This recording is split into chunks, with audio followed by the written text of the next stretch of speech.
and welcome back to LinkedIn Logs, the jobs podcast. I'm your host, Chad White. If you didn't know, this is the jobs podcast for the website cpluscomedy.com. Like I just said, it's a website. Go there. Welcome back in. Here we are, episode 81. I'm live on LinkedIn. I wanted to test out a new feature that I had no idea existed. I'm looking at my phone, scrolling through email. Welcome back in. This is the show. If you've never been here before, welcome in. I talk about getting a job. It has been roughly, what's today's date? Tuesday, August 26th. 2.5 years, it's over 2 years and 60%, 70% that I've had a full-time position. And I would love to get that reframed, refilled. Here we are, post-walk. I took the dog out, young Maverick, for a nice little walk. Usually we go to the dog park on Tuesdays and Thursdays and sometimes Saturdays, but unfortunately, the regulars that show up have not been showing up. So I took him on a nice 2+ mile walk. It's been real fun. Oh, it was a good time. Oh, man, I barely had to pull him, especially turning around. He knew we were coming back home. He was rushing. Anyway, here we are talking about jobs. As I mentioned last week, I had a third interview for the unnamed news job. I don't know if I named it. But it's a news job. It pays pennies. But again, I have not worked in close to 3 years. It sounds much more dire when you say close to 3 years. You know what's very interesting about LinkedIn? It's something that I just recently found out nigh upon 3 hours ago. I was trying to see if somebody responded to a comment, because that's what you're supposed to do on LinkedIn. You're supposed to comment, you're supposed to respond to comments, and that's just how that thing works. I was trying to see if somebody responded, the person that posted this post responded to a comment. And I just Googled how to see your activity. Turns out you can see everything you've ever done on LinkedIn. From posts to comments to videos to images to events to reactions, and that's it.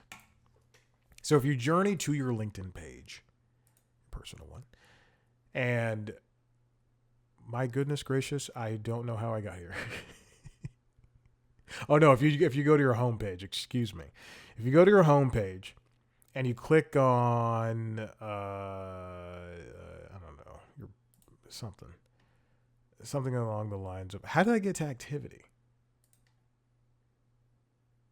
I don't know how I got to activity. I genuinely don't know. Find your activity. Oh, it's under okay, click on your profile name, go under manage, you see post and activity. You can click on post and activity. You can see all the posts that you posted. If you posted too many, you're insane. You're crazy. Don't do it. But I went over here to my comment section, to where I commented. And I went to this person's post, and the only reason I found it was because one of the recruiters I follow at Warner Brothers, and oh, buddy, you better believe I follow all of them. Trying to get me a job, so desperate. I used to be able to email them. Hi, so-and-so. How is this going along? And they stopped responding. I wish I was kidding. But this person, the recruiter, often likes a post from somebody high up at CNN or Warner Brothers or whatever, and they go to, I'm very sweaty, so you'll see me raising my arms and trying to air out the pits. But they'll very often, these recruiters will often like or repost or whatever someone offering a job at CNN or Warner Brothers. I just say Warner Brothers from this point forward. So last week they liked this post. One of the recruiters liked one of these people's posts, a director at CNN Video Editorial. I will not say his name. But this person wrote, "Are you a creative news junkie who wants to reimagine storytelling through vertical video. Join our team. I'm hiring senior producer and producer roles here. Oftentimes when I see something like this on LinkedIn, I was going to say Instagram, LinkedIn, I click through to the links and I've already applied to that job. Just to give you a little taste of what I've done. Let me go to window, open this video. What is this? Candidate home. If you're watching the video, I don't know if you can see it. Oh, you can't. Hold on. If you're watching the video, here we go. You can see how many jobs I've applied to over at the Warner Brothers. I've applied to roughly, in the past couple of years, this is not all of them, roughly 202 jobs. Look at that math I did. It was very, very good. But these are all the most recent ones. Oftentimes, they like to just post jobs and not respond to them, or they'll black them out like they have done right here for these 3 positions, and it's ridiculous.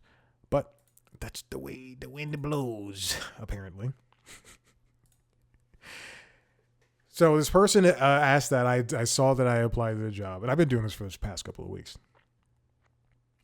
I'll write something on the post just saying, I am here, please pay attention to me. So I wrote, hey person, I'm very much interested in this position. I'm extremely super duper qualified. Also, don't take it too seriously. The act of applying for jobs, take that seriously. But just these things, these people on the LinkedIn platform are so, fake. and they're all desperate as you are. So just post, be jovial, be upfront about who you are. I don't want to hide, but I also don't want to say that I'm a little jokey McJokesmith. I'm not. So here we go. I'm very much interested in this position. I'm extremely super duper qualified. I apply, and also, hold on, I'm using all the right punctuation. The guy that posted is not. I'm just saying. Donner, I made it to the director position. I applied on August 20th. I'd love to return to CNN. Parentheses. I was previously there from July 2023 to December 2023. I was a producer at Cartoon Network for a couple of years. Prior to that, NBC, The Weather Channel, and Scripps. Please. This is where the desperation seeps through. Please take a look at my application and resume. Somebody I did work with responded, and they gave me a good branding. Now, after I saw that, I scrolled on down to see if someone had responded to it, because I didn't know this existed. So now I'm just looking through all the comments that I've posted in the last year. Another person wrote, this is 5 days ago. I know I'm starting to sound like a broken record, but at least it's a bop. I don't have a job, but these people do. Just saying. We posted another role, this time a contract editor, through the end of the year to help me shape some of our best stories. If you're between gigs, please apply. Location flexible. I responded again. Hey, blank, I've applied and would like this. I've been, quote unquote, between gigs for about 3 years now. Oh my God. And it's just, again, it doesn't have to be you. Everybody's posting, I'm interested. Here's so-and-so from this job. Why is it not okay for me to promote myself? Let me do that. Same thing about a week ago. Apparently, I've been doing this a lot lately. Exciting news. CNN is launching a new explainers program. The goal, to make smart, visually rich videos that help people actually make sense of news and world around them. Jesus. These videos will bring clarity, context, and depth at a time when audiences are craving it. And then it goes on a little bit from there. They're hiring multiple senior producers, multiple producers. Guess who wrote his little name down? I'm very interested. I would like to chat after I apply. I'm very talented and full of producer excellence. It sounds like a joke, but I'm doing my best to just stand out from the rest. Because go back to prior episodes of the show where I've discussed my disdain for LinkedIn, where these people come on here all hoity-toity, non-humble, and do this exact same thing, writing their little manifesto letters. I've been out of jobs for 2 weeks. This is the hardest thing of my life. Try 2+ years. Apparently, I've been doing this all month because I'm looking at comments from a very, very long time ago. And you know what? I'm getting likes. Are they from people in my network? Yeah. This is one. There's a lot of, in short, Atlanta News First. They broke off. They're part of our CBS affiliate. They broke off, and now they're doing their own news, local news, on WUPA, which used to be UPN, which is currently not the CW. It used to be Peachtree TV as well. And they are doing roughly, no exaggeration, 12 to 13 hours of local news, which is tough to fill. But they're starting at 4 a.m., going until like 11, and then doing a live pop culture show from 11 till 12, and then essentially they're going from 12 to 7, and then 9 p.m. until midnight, with only syndicated shows to help out and some sports sometimes. But anyway, they're looking for people for jobs. I met somebody here at my apartment that works there, and their exact words were, like, I told them what I've done in the past 10 years, and they're like, they didn't hire you? I was like, no, they did not hire me.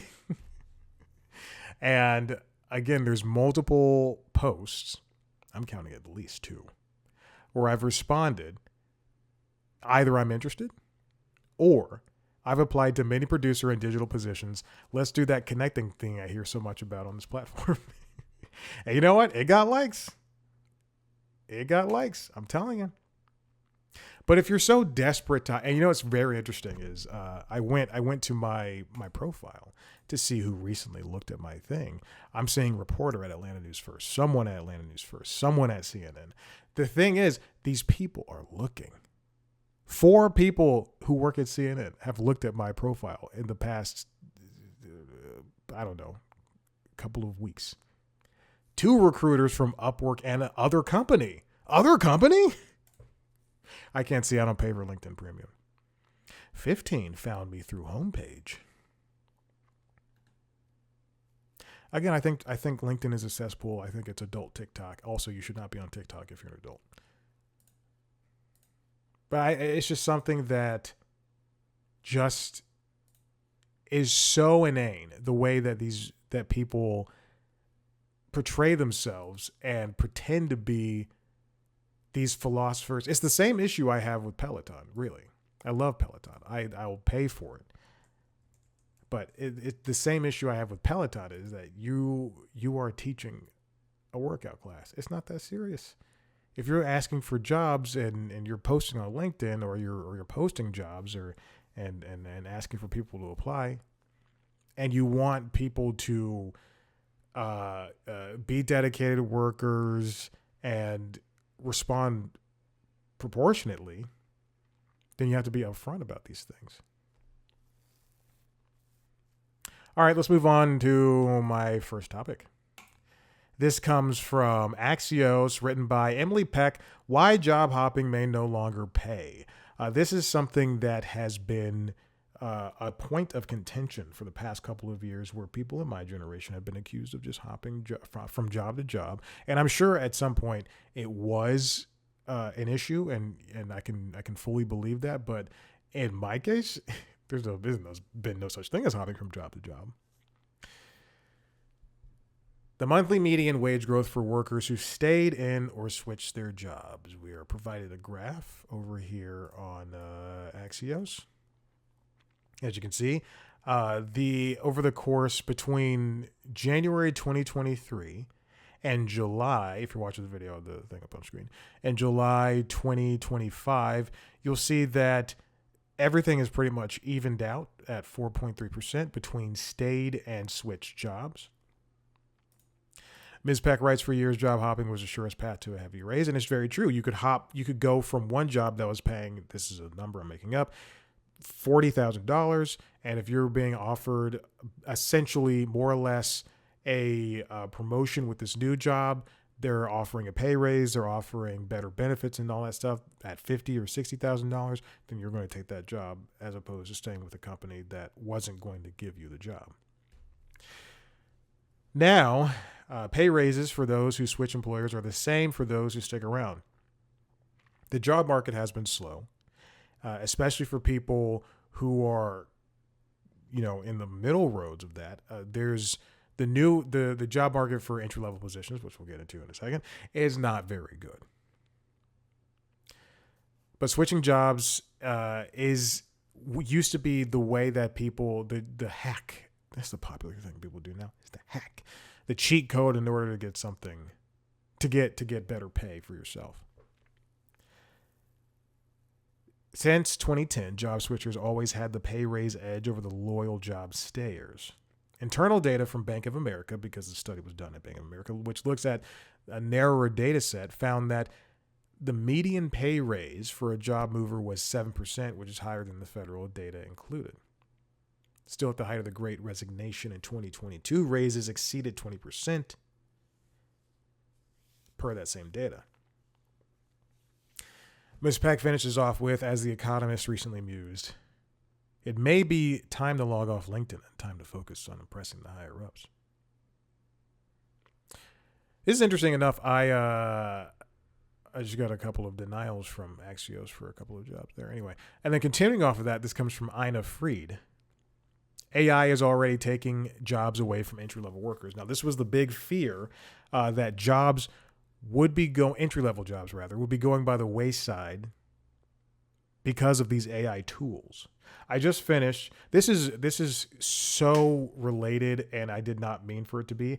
I just finished a short story by Ted Chiang called Exhalation. It's a collection of short stories, but I just finished the book Exhalation by Ted Chiang. You should check it out. Mostly because I forgot how to, there we go. It's called Exhalation: Stories. Ted Chiang. And it is a book that consists of all these short stories, a lot of it surrounding humanity, virtual reality, free will, and determinism. I'm reading the Wikipedia now. Time travel.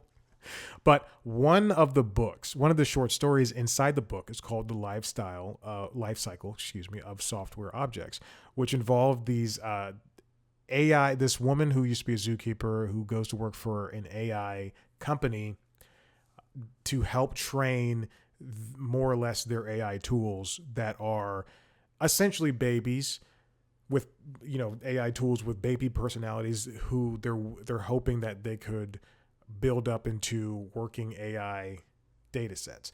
And eventually the company goes under after a couple of decades.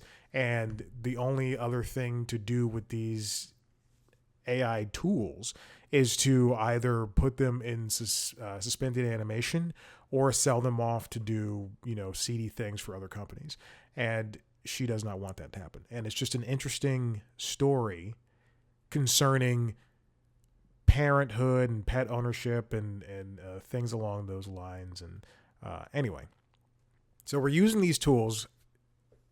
And unfortunately, these companies that we have running around, we have Meta, we have Google, we have Apple, the rest, because I can't seem to name anymore.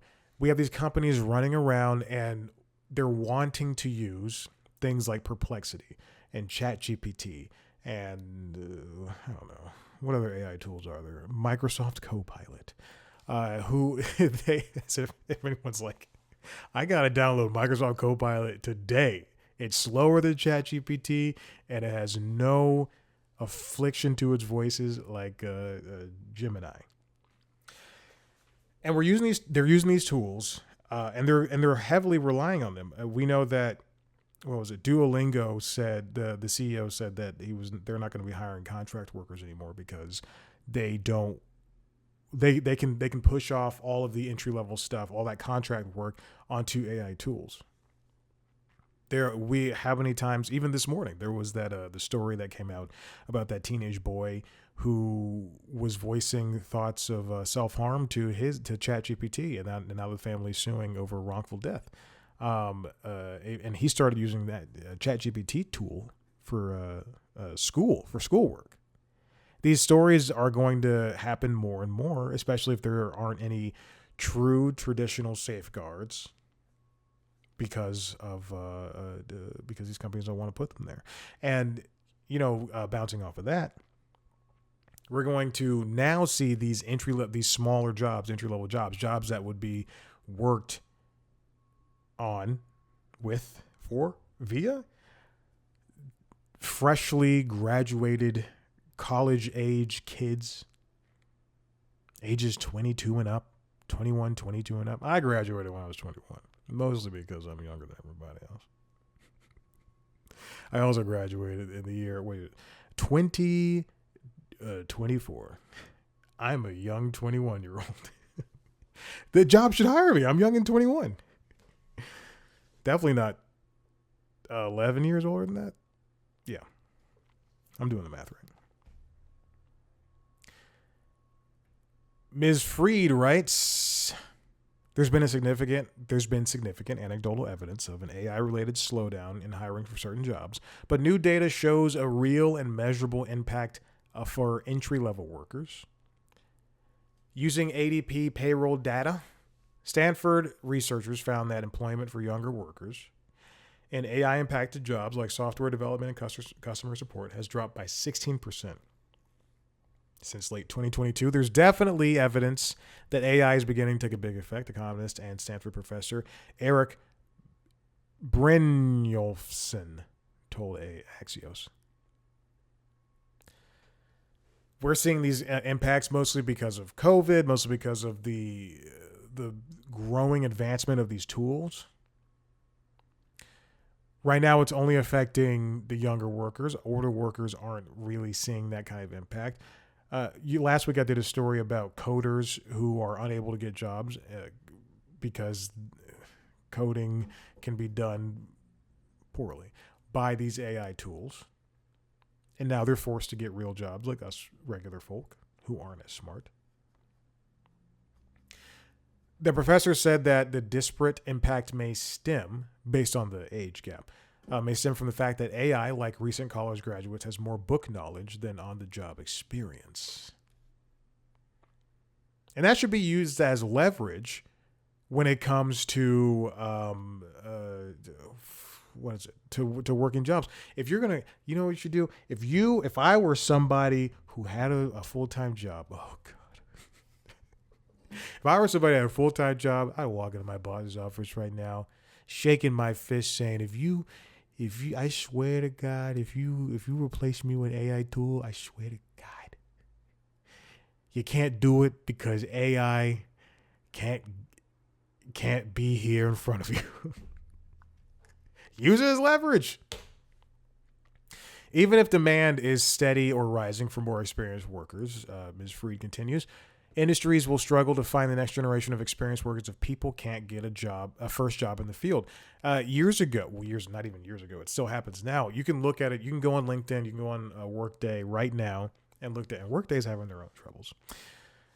If you can go on any one of these job platforms right now and see that a lot of these companies are asking for the most crazy, insane type of experience. 10 years of experience for a job where you only need 2. 5 years of experience for a job where you don't need any experience. And it doesn't even matter. Maybe 15 years ago, I could job hop to marketing or something. But at this point, people are going to school for social media, or they're going for vertical video. If I met a human being who went to school for social media, I would be in jail because I just beat that person up.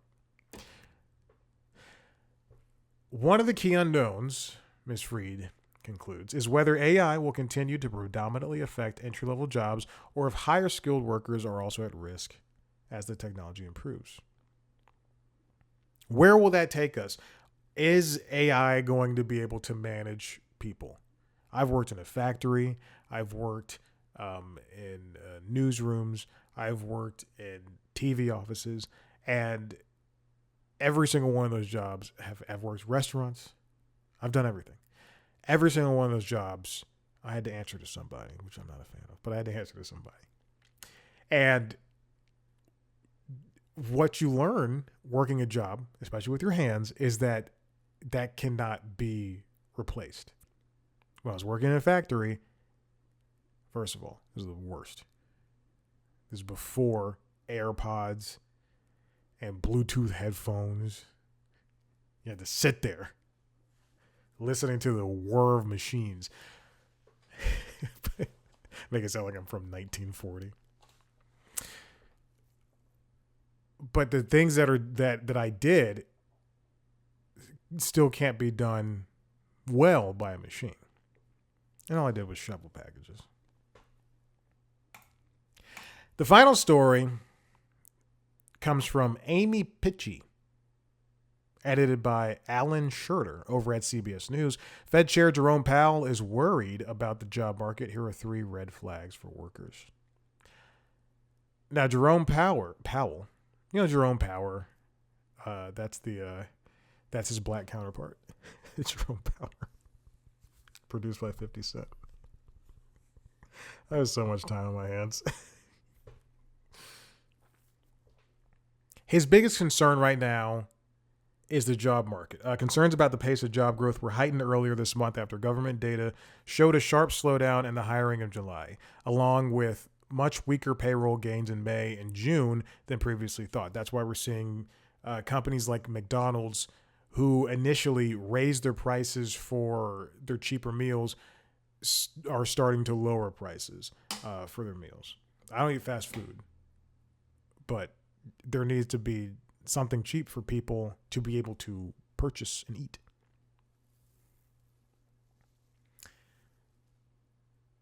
There's a real cooling in the labor market. Andy Challenger, Senior Vice President of Executive Placement firm Challenger, Gray and Christmas, told CBS Money Watch. We're also having lots of individual conversations with companies that are letting us know to expect future layoffs. Future layoffs will include Skydance. We know there's going to be thousands of layoffs coming to Paramount. Because they just merged. Paramount just laid off a bunch of people, not even a couple of months ago, and then before that they laid off people in order to make themselves look lean and cool and hot for Skydance. This is why you shouldn't want mergers. When Disney bought Fox, 9,000 people lost their jobs. When Discovery bought Warner, thousands of people lost their jobs. You should not want mergers. We shouldn't want one company to own everything, to run everything. You don't want to watch everything on Netflix because that would sanitize every piece of movies and TV shows. Every piece of movies and TV shows. It will sanitize everything. You don't want that to happen. You want there to be able for people to be able to watch whatever, wherever. Or, in this case, work wherever. Now, here are the red flags they are looking out for. Fewer workers are getting hired. Overall, U.S. employers in 2025 added fewer jobs on a monthly basis compared with the pace of gains in recent years, when companies sought to expand as the economy roared back from the pandemic. In 2024, employers hired an average of 168,000 workers each month, but that has slowed to an average of 35,000 over the past 3 months, Powell said on Friday. This is also interesting because I would think that the summer months would have kind of a slowdown because people are going on vacation. And especially if I'm somebody who had a lot of money, oh God, please. If I'm somebody who had a lot of money, oh please, then I would, and I had the chance to take off a couple of months as a lot of people on LinkedIn do. Oh, I was laid off 3 weeks ago. It's the toughest thing in the world. I'm going to take a break for 7 months. But then I would use that time to go on some sort of sabbatical, to go on to because I'm not in a rush to get a job. I am, but in that scenario, I am, trust me. There are also more long-term job seekers. People who have been searching for jobs for more than 27 weeks. That's the definition. And apparently, baby, I fit that 3 times over. In July, about $1.8 million. Jesus. I see everything in dollars. About 1.8 million Americans had been looking for work for more than 27 weeks, a jump of about 64% from 3 years earlier and 20% from a year ago. Hey, I'm part of all those statistics. It may not get easier to find work anytime soon, given that signs from employers that they intend to continue to do more job cuts. Again, we're gonna see layoffs continue happening, and I could only imagine that once we get out of 2025, it's going to get better. I mean, even in this industry where recently it was announced that Disney is going to be pulling out their filming from Atlanta. So where does that leave? That doesn't mean that everybody's leaving, but Disney is huge. And now they're going to be shooting across the seas in London town, foggy London town. Oi! The show, there are a lot of shows that choose to shoot overseas because it's so much cheaper. Young Rock, when that was on NBC, that shot in a combination of Atlanta as well as New Zealand. I believe it was New Zealand or Australia. I refuse to look it up. Let's see what other things.